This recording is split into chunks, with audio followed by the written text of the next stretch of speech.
The 21st of June, 1942. The perimeter of Tobruk, Libya.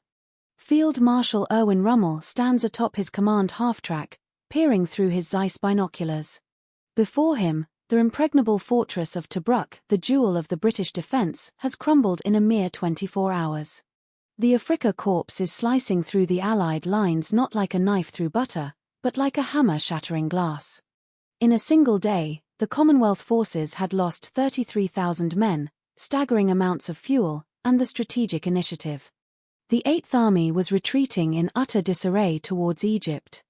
It was the darkest hour for the British Empire in the Middle East. They were being outmaneuvered, outgunned, and outclassed. Rommel drafted his evaluation for the OKW, German High Command, that very evening.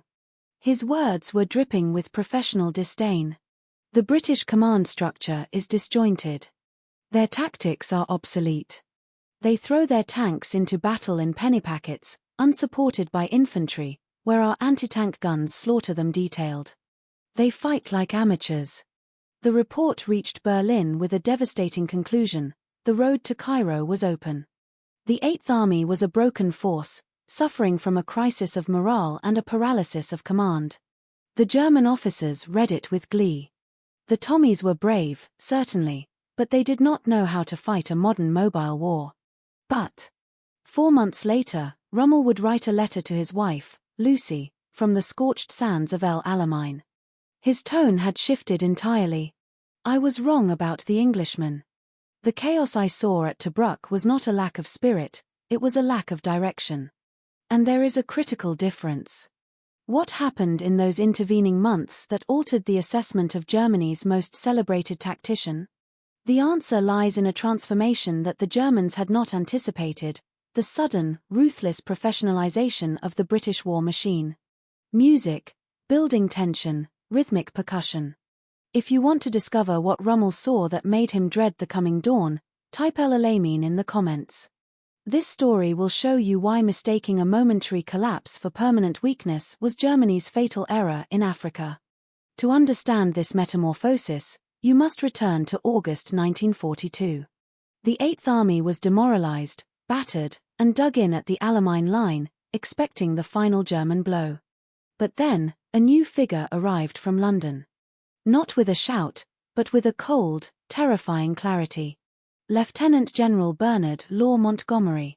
He arrived at the desert headquarters with an expression that officers described as electric. He did not offer condolences. He offered a revolution. He summoned his staff and delivered an address that would echo through history. "Gentlemen," Montgomery declared, his voice sharp and clipping, "I have ordered that all plans for withdrawal be burnt. We will stand and fight here. If we cannot stay here alive, then let us stay here dead." During the following weeks, Montgomery dissected every failure of the Gazala and Tobruk disasters. He did so not with emotion, but with the cold logic of a mathematician.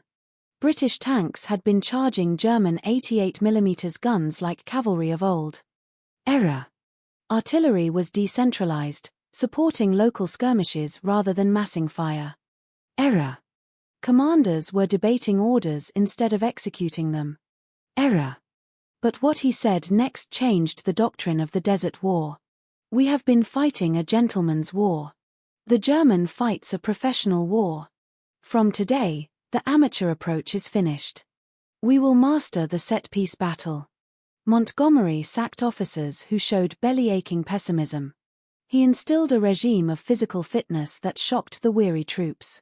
But crucially, he changed the tactics. He issued a directive that was absolute: never attack without concentrated artillery support. Never split the armor. He implemented something the Eighth Army had lacked: the master plan. Every unit, from the cooks to the tank commanders, had to know exactly how their role fit into the armor-level objective. The Germans relied on the brilliance of individual initiative. The British were building an unstoppable, coordinated machine. The 30th of August, 1942. The Battle of Alam Halfa. This was the test. Rommel launched his offensive, swinging south to outflank the British, just as he had done dozens of times before. He expected the British tanks to rush out to meet him in a swirling melee, where his panzers would destroy them. He expected the old Eighth Army. What he found was something entirely different. The German panzers rolled forward. But the British tanks did not charge. They remained hull down, dug in behind ridges, protected by a screen of anti-tank guns.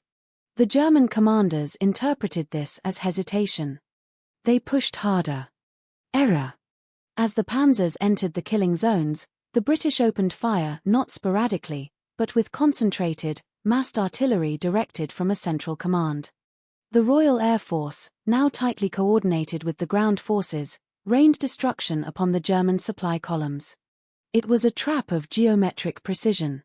In days of fighting, Rommel's fuel ran dry, and his tanks were hammered by an enemy that refused to play his game. The desert fox had been outfoxed not by a maneuver, but by discipline. Rommel watched the stagnation of his offensive from his command vehicle.